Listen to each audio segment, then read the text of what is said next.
Ang mabuting balita ng Panginoon ayon kay San Mateo. Ganito ang pagkapanganak kay Hesukristo.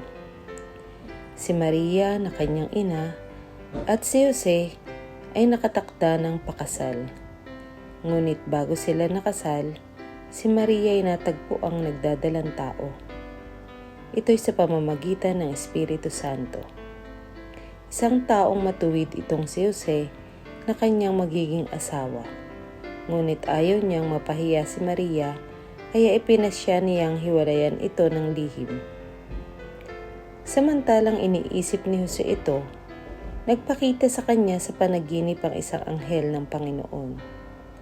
Sabi nito sa kanya, "Jose, anak ni David, huwag kang matakot na tuluyang pakasalan si Maria, sapagkat siya'y naglihi sa pamamagitan ng Espiritu Santo.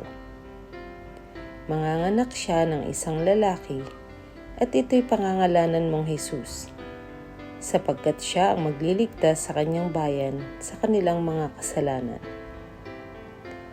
Nangyari ang lahat ng ito upang matupad ang sinabi ng Panginoon sa pamamagitan ng propeta.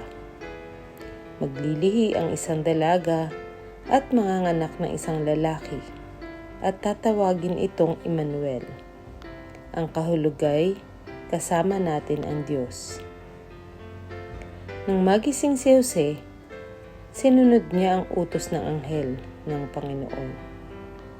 Pinakasalan niya si Maria, ngunit hindi ginalaw ni Jose si Maria hanggang sa maipanganak nito ang isang sanggol na lalaki na pinangalanan niyang Jesus.